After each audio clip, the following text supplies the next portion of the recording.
Naam, tumerejea tena katika sehemu ya pili. Karibu katika sehemu ya pili ya mahojiano, na kama ambavyo nilikueleza hapo awali kwamba studio tutakuwa na wageni wetu na tunashukuru tayari wamekwisha wasili. Ni furaha kweli kweli kuwa na Dr. Khadija Kweka, mratibu wa mahusiano ya vyuo na viwanda, mradi wa elimu ya juu kwa mageuzi ya kiuchumi HIT. Karibu sana Dr. Khadija. Asante sana. Ni furaha kweli kweli kuwa na wewe asubuhi ya leo. Lakini pia tuko na Dr. Evaristo Mtitu ambaye yeye ni mratibu msaidizi mradi wa elimu ya juu kwa mageuzi ya kiuchumi HIT. Nitumie nafasi kukaribisha sana Dr. Evaristo. Asante sana. Kweli kweli kuwa na wewe kwa siku ya leo. Wakati napitia hii mada kwa wile wangu wa haraka kwanza nikafurahishwa. Nikasema ni kweli tunapaswa kuwa na ushirikiano mzuri kati ya vyuo na viwanda. Tunasema kwamba sisi ni Tanzania ya viwanda, na kama Tanzania ya viwanda, na viwanda ndiko ambako vinasaidia kwenye masuala mazima ya ajira, zinatoa ajira nyingi sana. Je, watu wetu wanaotoka vyuo wakati mwingine kuna mashirikiano gani rafiki ambayo yanasaidia pia wakati mwingine wanafunzi wetu kupata uzoefu au kile ambacho tunafundisha chuo kinakuwa kinaakisi yale ambayo yako viwandani, kwa sababu teknolojia inabadilika mara kwa mara. Nilikuwa sahihi katika kuwaza kwangu? Ulikuwa sahihi kabisa. Basi mimi nafurahi sana. Sasa kabla tujaenda kwenye mada yetu, Dr. Evaristo, karibu tupitishe kuhusiana na huu mradi wa HIT. Ni nini? Tunazungumza HIT ni nini na ndani yake imebeba nini hasa katika masuala ya elimu? Karibu sana Dr. Evaristo. Asante sana ndugu mtangazaji. Mradi wa HIT ni mradi unaojulikana kama mradi wa elimu ya juu kwa ajili ya mageuzi ya kiuchumi, ambapo kwa Kiingereza tunaita Higher Education for Economic Transformation. Kama ambavyo jina linajieleza, mradi huu lengo lake kuu ni kuboresha mazingira ya kujifunzia na kufundishia katika vyuo vikuu, vyuo vya elimu ya juu, ili hatimaye elimu inayotolewa iwawezeshe vijana kupata ujuzi, stadi na maarifa ambayo yatachangia kwa kiasi kubwa katika kubadilisha uchumi wetu wa nchi na maisha ya Watanzania kwa ujumla. Ni mradi ambao unafadhiliwa na Benki ya Dunia kama mkopo wenye riba nafuu, tunaita concessional loan. Una thamani ya dola 425, takriban na fedha za Kitanzania bilioni 972. Unafanya kazi kubwa ya kujenga miundombinu mbalimbali kwenye vyuo vikuu, ikiwemo kujenga chuo kikubwa kipya cha Mwalimu Nyerere cha kilimo na teknolojia kule Butiama. Na kwa hiyo sambamba na ujenzi wa vyuo, maboresho ya miundombinu, lakini mradi pia unaandaa mitaala mipya inayoendana na mahitaji halisi ya soko la ajira. Mradi unasomesha wanataaluma katika ngazi ya shahada za uzamili na uzamivu. Lakini pia mradi unawezesha taasisi zetu, vyuo vya elimu ya juu, kuwa smart campus kwa maana ya matumizi makubwa ya tehama kama nyenzo ya kurahisisha ufundishaji na ujifunzaji, lakini pia uendeshaji wa hizi taasisi kuwa automated na hivi kusevu muda, lakini pia kuleta tija zaidi. Asante sana. Sawa. Na umeeleza vizuri sana. Nje ya ujenzi wa chuo cha Mwalimu Nyerere kule Butiama, nimenukuu mara kwanza umesema kuna maboresho ambayo yanafanyika kwenye vyuo vingine. Ni sahihi? Labda kwa haraka ni mfano wa maboresho aina gani? Kwa sababu huenda mradi uliona kwamba kuna mapungufu 1, 2, 3. Sasa tunapaswa kwenda kuboresha. Kwa mfano katika mazingira gani? Ndugu mtangazaji, utakumbuka kwamba serikali ya awamu ya 5 na sasa ya 6 wamejielekeza katika uboreshaji wa utoaji wa elimu, kuhakikisha kwamba elimu inayotolewa kwa ngazi zote inaleta tija, inakuwa na faida. Sasa katika kutekeleza hilo, utaungana nami kwamba kumekuwepo na sera ya utoaji wa elimu bila malipo kwenye elimu msingi. Utekelezaji wa sera hiyo umesababisha kuongezeka kwa kiasi kikubwa kwa udahili wa wanafunzi, usajili wa wanafunzi ngazi ya msingi na ngazi ya sekondari. Maana yake nini? Hawa wanafunzi wanapomaliza kidato cha 6 wanatakiwa kwenda vyuo vya elimu ya juu. Sasa kama vyuo vya elimu ya juu hatujaandaa nafasi za kutosha, manake tutawapotezea fursa hawa vijana wanaomaliza kwa wingi kupata fursa ya elimu ya juu. Maana yake sasa, huu mradi pamoja na kukarabati miundombinu iliyopo kwa maana ya vyumba vya madarasa, mihadhara, nyumba za watumishi, maabara, maktaba, farm structures. Ndio. Lakini pia mradi huu unafanya kazi kubwa sana ya kujenga miundombinu ya aina hiyo mipya. Utaungana na mimi kwamba kupitia mradi huu Mheshimiwa Rais Daktari Samia Suluhu Hassan alielekeza sehemu ya fedha kwenye vyuo hivi vinavyonufaika, ambavyo ni vyuo vyote vya serikali, vyuo vikuu na vyuo vingine vya ambavyo viko chini ya Wizara ya Fedha, vipeleke fursa ya elimu ya juu kwenye mikoa ambayo imekosa fursa hiyo.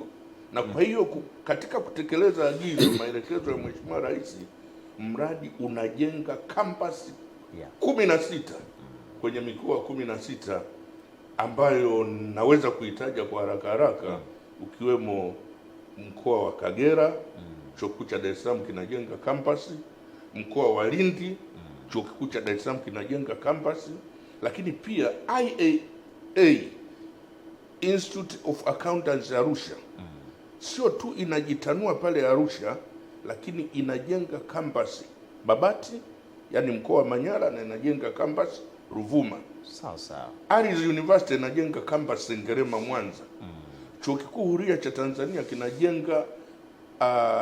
kinajenga maabara mtambuka na ofisi za wafanyakazi kwenye zoni 7. Chuo Kikuu Muhimbili kinajenga kampasi kubwa sana kule Kigoma. Ndio. Chuo Kikuu cha Dodoma kinajenga kampasi kubwa sana kule Njombe. Yeah. Na unaona kwamba Moshi Cooperative University kwa mfano kupitia mradi huu inajenga kampasi kubwa sana kule Kizumbi, Shinyanga. Na IFM, kichuo cha usimamizi wa fedha, kinajenga kampasi kubwa sana Simiyu. Ndio. Kwa hiyo TIA inajenga kampasi Singida na inajenga kampasi Mwanza. Sawa sawa. Hiyo ni mifano tu ya utekelezaji wa maelekezo ya Rais ya kupeleka fursa ya elimu ya juu kwenye mikoa iliyokosa fursa hiyo, kuwawezesha wananchi kupata fursa hiyo ya elimu. Ndio. Nadhani mtazamaji umeelewa vizuri sana kwamba elimu bila malipo imechangia idadi kubwa ya udahili wa wanafunzi hasa katika vyuo vya elimu ya juu, lakini lazima tuangalie ni kwa namna gani tunaboresha ili kupambana na ile idadi, lakini kwa wanafunzi kuweza kupata elimu. Na imekuwa vizuri zaidi. Unajua wakati mwingine wanafunzi wanasafiri umbali mrefu kutoka Kigoma, ndugu zangu wanaenda kuwa na Kigoma kule mpaka Dar es Salaam. Hiyo dizim. Unaona wakati mwingine unashangaa Dar es Salaam imejaa kweli kweli, lakini vyuo vikifunga inapungua. Hii ina manufaa pia kwenye pande nyingi sana. Dr. Hadija, sasa turejee kwenye mada yetu. Tuzungumzie huu mpango wa ushirikiano katika vyuo na viwanda. Huu ni mpango wa aina gani, lakini pia na umelenga nini hasa? Karibu. Asante sana mtangazaji.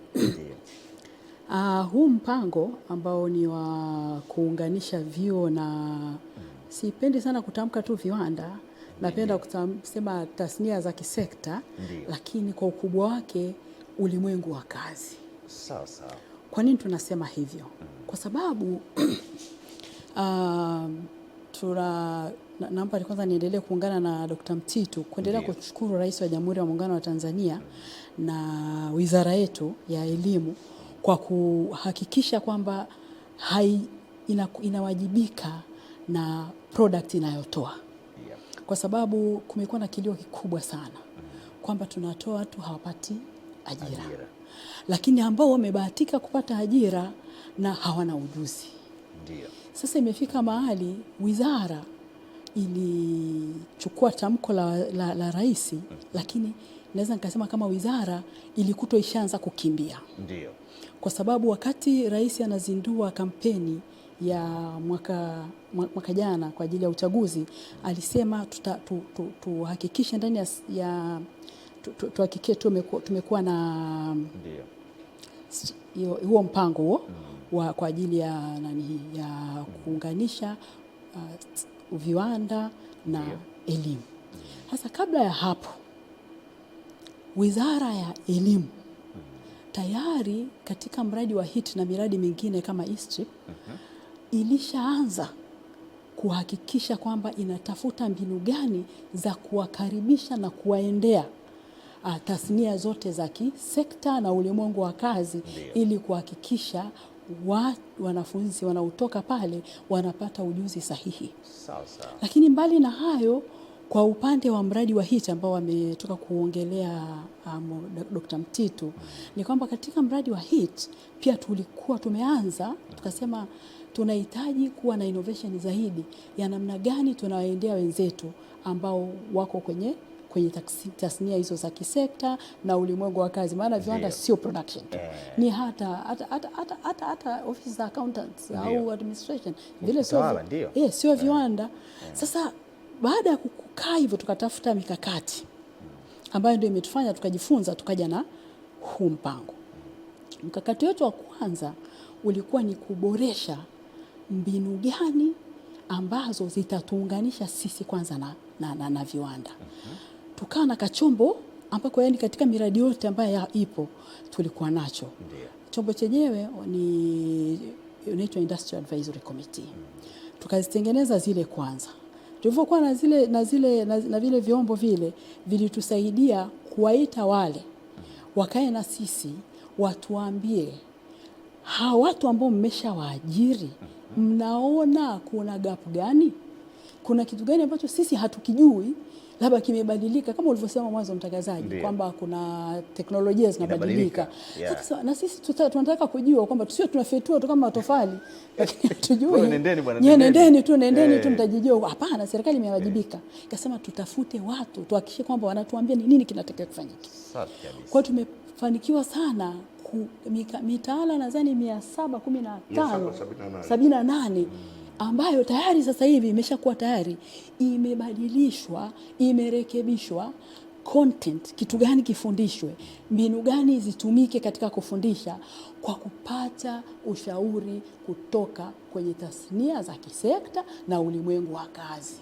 Chukulia ni manufacturer, chukulia ni service industry, ni tourism, kila zote wametuletea. Kwa hiyo tumehakikisha kwamba at least mitaala yetu inaongea na ulimwengu wa kazi. Sawa. Tulivyotoka hapo tukasema hapana, hiyo pekee yake haiwezi kutusaidia.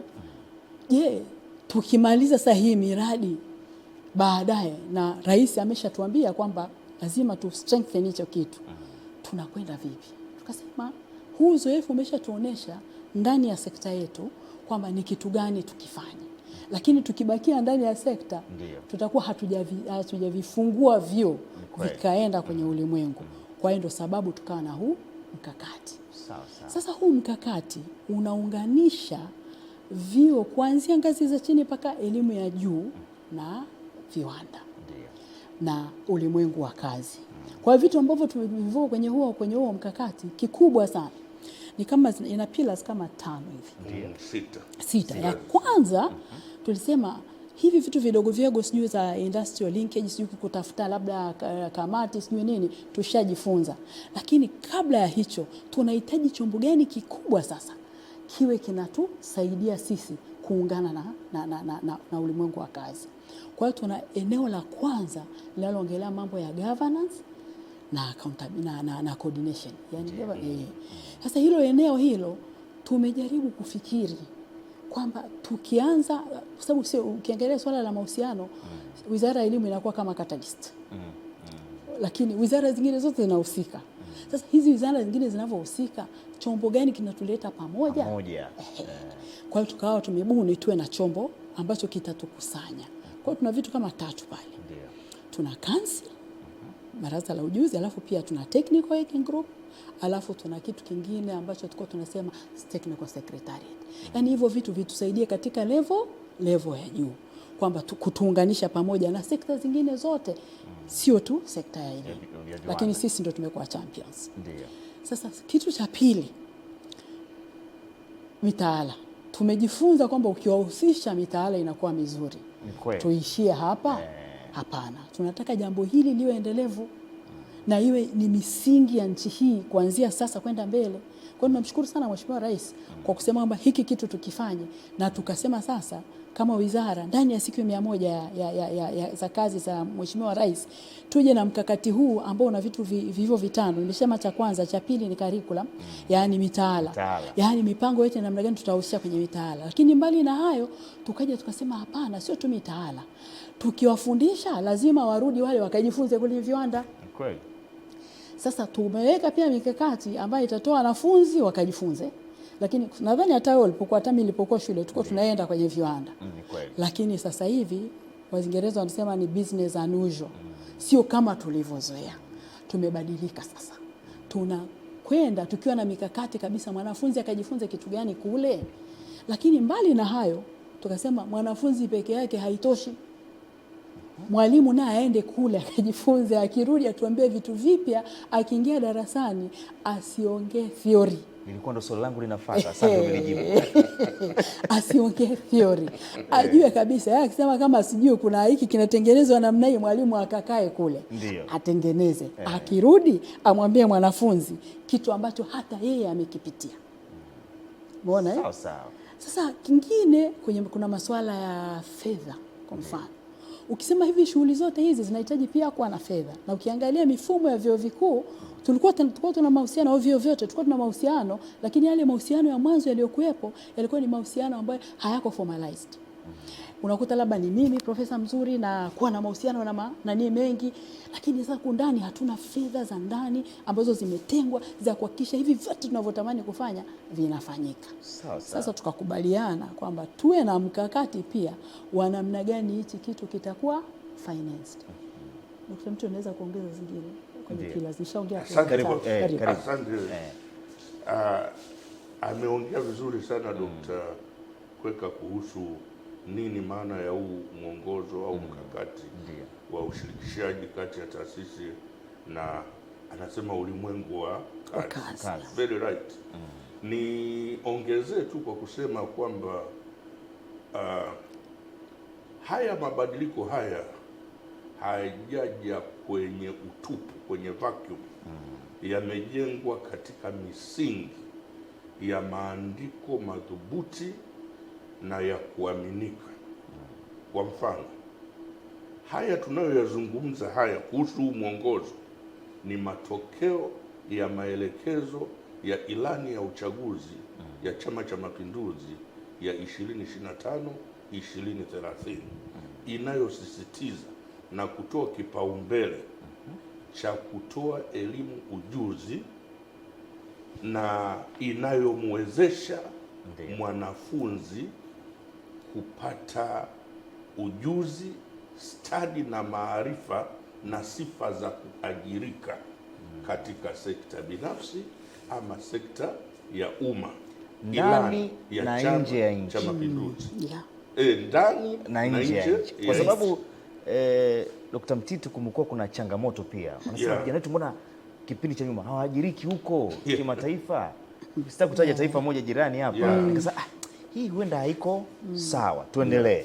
Na ulipozungumza ndani na nje ya nchi ukaniremind kwamba moja kati ya kazi iliyohusika katika kuandaa huu mwongozo ni kufanya ulinganifu na nchi jirani ambazo zimepiga hatua katika ushirikishwaji wa taasisi na elimu ya au ulimwengu wa nini wa kazi. Kwa mfano Rwanda, Kenya, South Africa, Ujerumani, China, kote huko tumefanya ulinganifu. Wenzetu wanafanya nini, sasa sisi tufanyeje ili mtaala tunaouandaa usiwatenge wanaopata, wapate ujuzi, maarifa shindani katika ulimwengu wa ajira ndani na nje ya nchi. Kwa hiyo nitanisitiza hilo swala la ulinganifu. Lakini eneo jingine ambalo linajenga msingi wa haya mabadiliko ni mpango wa 3 wa maendeleo ya taifa, lakini eneo jingine ni dira ya maendeleo ya taifa ikiwepo ya 2025 na 2050 pamoja na ile dira ya maendeleo ya Zanzibar ya 2025 na 2050. Dira hizo zote zinaelekeza elimu ili iweze kuchangia kwenye ukuaji wa uchumi na kuiweka Tanzania kuwa taifa lililoendelea kiuchumi, uchumi wa viwanda. Elimu lazima ifungamanishe yanayoendelea darasani na yanayoendelea katika mazingira halisi ya kazi. Kwa hiyo nilitaka nisitize kwamba maboresho haya ni matokeo ya maandiko yaliyotokana na utafiti ambayo yanatoa mwongozo sasa wa namna gani elimu itolewe na namna gani sasa ushirikishwaji wa taasisi na viwanda ufanyike ili ulete tija. Sawa sawa. Uko na waziri Khadija, karibu. Asante. Nilikuwa nataka kuongezea kitu kimoja. Uliongelea swala la ajira. Kwa nini watu wetu hawaajiriki? Wengine wanaajirika. Lakini unajua wakati katika kupambana na hili swala la ajira, unajua wizara yetu ya elimu ilikaa ikaangalia ina mchango gani. Yaani unajua kuna ile kusema kwamba kwa sababu ajira ni kazi ya kila mtu. Ndio. Lakini wizara yetu ya elimu ilikaa ikajifikiria, ndio, kuna kazi nyingi zimefanyika mtangazaji, kwa sababu hata mimi mwenyewe kwanza sio mwajiri wa wizara ya elimu. Yes, lakini ni katika wao kutaka kujifungua kufanya kazi na viwanda. Kwa hiyo hata mimi nilichukuliwa kwa maana ya kwamba nilete sura nyingine ya kutoka huko barabarani nje huko kwenye ulimwengu wa kazi, tuwaambie huku ndani kitu gani kinahitajika. Ambacho mimi naona kwamba ilikuwa ni kitu kizuri sana. Sasa kingine cha kitu ambacho wizara ya elimu inakifanyia kazi kwanza ni kutafsiri neno kuajiriwa, employment. Sasa yenyewe haiongelee sana employment, yenyewe inaongelea employability, kwa sababu wizara ya elimu inamtengeneza mtu akapate employment, lakini sasa sio swala tu la employment, inaongelea neno employability, yani kuajirika. Sasa kuajirika kuna stream kama 3. Kuna kuajirika kwa mara ya kwanza kwa mtu ambaye anakwenda kuajiri, lakini kuna kufika mahali ukatumia ule ujuzi uliojipata ukajipambanua na mazingira yako ya kawaida ukaweza kujiajiri. Lakini mbali na hayo umeacha kazi, kwa mfano wewe mtangazaji, leo umetoka hapa Channel 10. Kama utapata kazi tena, tunasema kwamba sisi tulifeli. Kwa sababu tunataka ukitoka hapa uweze kujitengeneza zaidi ukiwa hapa Channel 10, ukafanye kazi BBC. Kwa hiyo manake tunataka tumtengeneze mtu ambaye sio kwamba tu anachukua elimu tu alafu anaondoka, lakini apate elimu lakini aweze pia kuadapt na mazingira na kujijenga kuweza kufanya kingine na kingine na kingine. Kwa hiyo tunajaribu kuhakikisha vyuo vyetu vinahakikisha kwamba vinawajenga vijana. Mbali na elimu kuna kitu kinaitwa nadhani sijui kwenye I think is ILO, ni surviving and thriving. Yani tuishi kutoka kwenye elimu, tuweze kuishi na tuweze kuishi kwenye mazingira ambayo sio yale ambayo tulikuwa tunayategemea. Mimi ni engineer, nimefika mtaani nimekuta hamna kazi ya engineering. Lakini kuna kazi gani nyingine kwa elimu niliyopata na akili yangu naweza nikajiadapt nikafanya. Kwa hiyo kitu ambacho wizara inashughulikia. Mpango mzuri sana huu. Kwamba sawa nimesomea masuala ya engineer wa aina fulani. Lakini nimefika kule huenda nimekosa katika ile kazi. Lakini je, kupitia ile mazingira naweza nikaajirika kwa namna gani au kujiajiri? Niko sahihi. Bwana niko na madaktari hapa bwana. Simenipata. Yaani cha kushangaza ni kwamba mtu amesomea kilimo wakati mwingine lakini sisi tunaamini kwenye kilimo huko ni mtu ni rahisi sana kujiajiri. Sio rahisi kwa maana hiyo, lakini unaangalia kama mtu amesomea kilimo na ana maarifa, ana ujuzi, ana nini, kwa ana uwezo wa kwenda kuonyesha shughuli ya kilimo yeye mwenyewe. Endapo afanyeje mambo mengine kaweza. Sawa. Tuangalie sasa. Sasa je, wizara inataka taasisi husika kufanya nini ili kuweza kutekeleza huu mpango? Ndugu mtangazaji, swali zuri hilo. Nia ya wizara kama ambavyo Dr. Khadija na mimi nimeshasema na ndio nia ya serikali actually, ni kuona kwamba wanafunzi wetu hawatoki bila ujuzi, yani wanahitimu sekondari, wanahitimu vyuo vya kati, vyuo vya elimu ya juu bila ujuzi, bila maarifa, bila study, unaona, na kwa hiyo wanakuwa mzigo, hawana zile sifa za kuajirika, lakini pia hawawi wabunifu na kwa hiyo wanakuwa wanazurura na bahasha mtaani. Kwa hiyo mwongozo huu unatoa fursa kwa taasisi kushirikisha sekta ya viwanda kwa namna mbalimbali. Ametaja kidogo hapa swala la Industrial Advisory Committee. Ni kamati za ushauri za kitasnia au za kiajira, kwamba taasisi zimetakiwa kuunda kamati hizo, na tayari taasisi nyingi zimeshaunda kamati hizo. Zinaundwa na watu waliobobea kiuzoefu, kiujuzi, kimaarifa kwenye soko, kwenye ajira, kwenye kazi. Sasa wanakuja kushauri, kufanya kazi na taasisi katika kuandaa mitaala inayojibu mahitaji halisi ya soko, lakini pia wanakuja kushauri, kusaidia kupatikana kwa maeneo ambayo wanataaluma, walimu, wakufunzi na wanafunzi watafanya nini? Mafunzo yao kwa vitendo, tunaita place based au work based learning.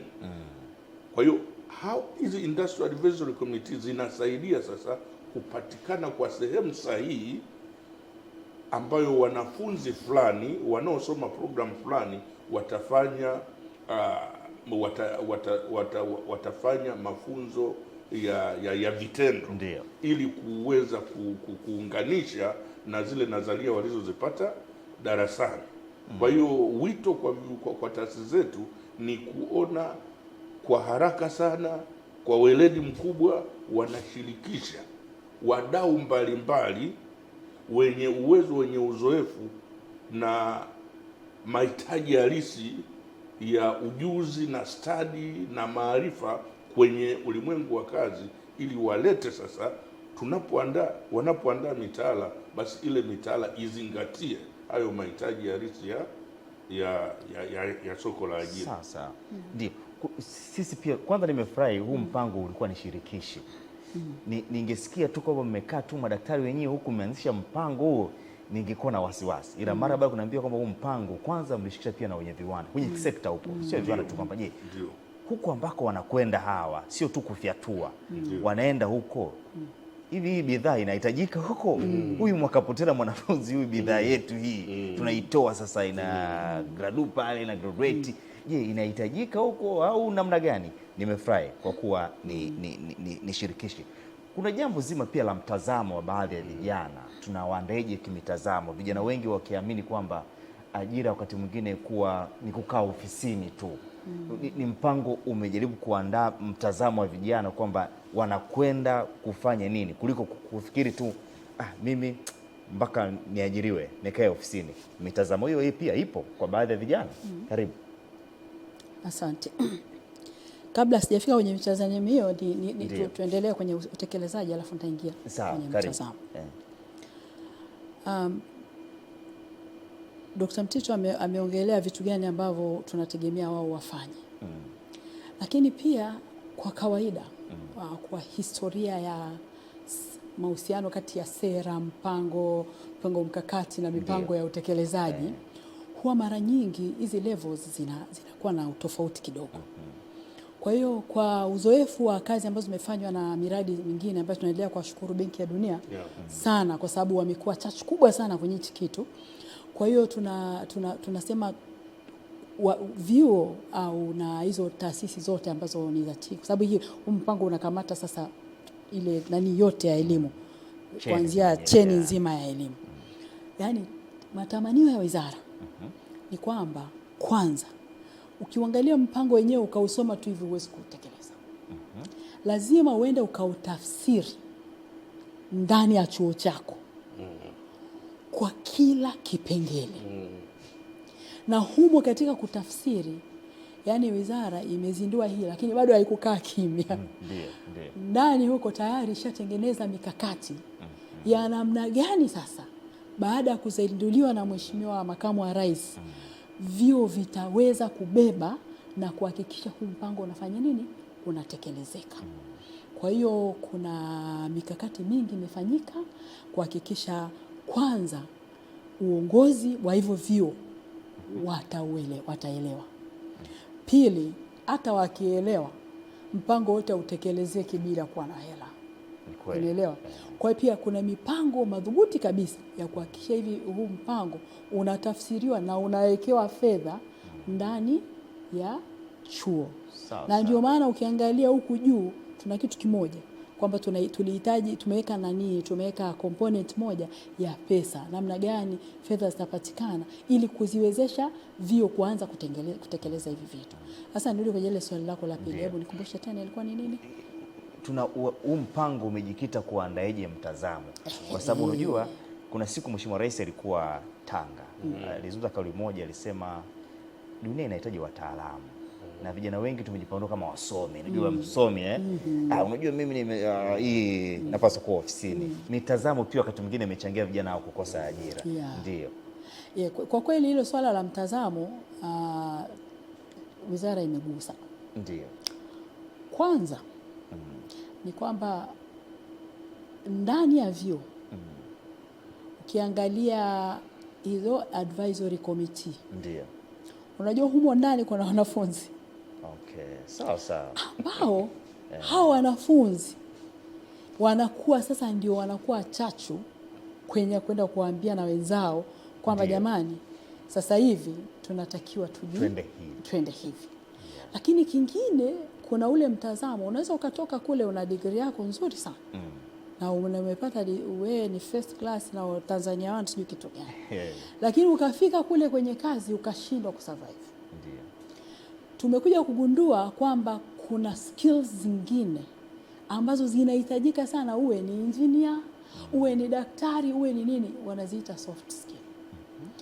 Ambazo kuna computer, siku hizi tuna AI, siku hizi sijui, lakini bado kuna issue ya attitude, umeshanielewa? Sasa hapo kwenye attitude ndio wizara inajaribu ku-advocate kwa vyuo kwamba unapokaa na mwalimu darasani na mwanafunzi miaka yote hiyo, lazima uanze kumtengeneza, aanze kujua kwamba nikitoka, maana ya employment nilisema ni 3.